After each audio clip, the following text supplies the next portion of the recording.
Alright, so in this section we are going to do a shorter sides and back with a longer top with disheveled type texture on top. So you can see the first thing I'm doing right here is taking a center section at the top to establish the length that we're going to have on top. Now I'm taking a section from the front of the forehead to the back of the crown area. So you can also take sections the other way around, from ear to ear.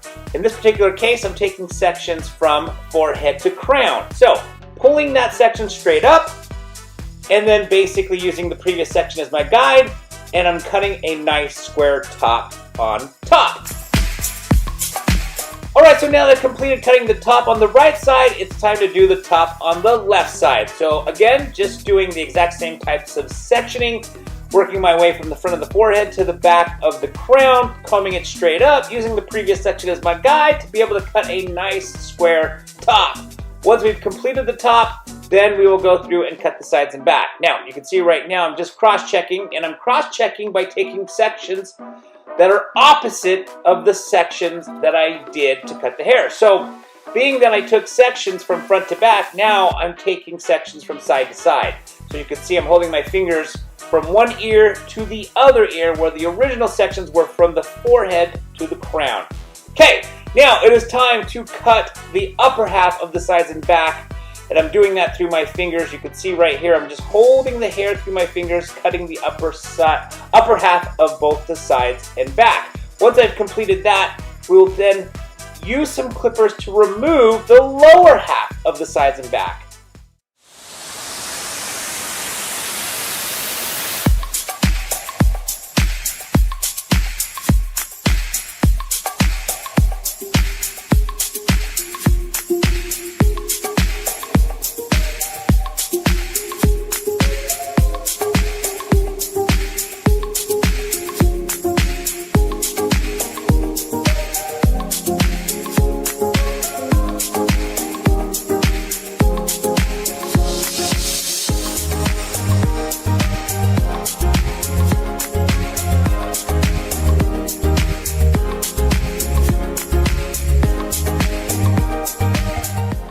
So what I'm doing here is I'm taking my trimmer and establishing a clean outline throughout the hairline. So as you can see, I worked on first the hairline on the right side of my client's face. Now around the right side of the ear, I'm going to work my way around the back of the neck and then the left side. Once I've established the outline, then we can go through and remove the lower half of the sides and back.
see I now have the clippers in my hand. I've also got a guard on the clippers, and I'm working my way around the lower half of the sides and back. I'm basically going to remove the weight, remove the bulk on the lower half of the sides and back to blend it with the upper half of the sides and back, and then I'm going to do a little scissor over comb to wrap it all up.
So we've come to the end of this haircut. I hope you guys enjoyed this video. If you did, please give it a thumbs up. If you have any questions or comments, don't forget to put them down in the comment section below. Also, don't forget to subscribe to this channel. And as always, I want to thank you guys so very much again for watching. Check out the texture on top. I hope you guys enjoyed this video.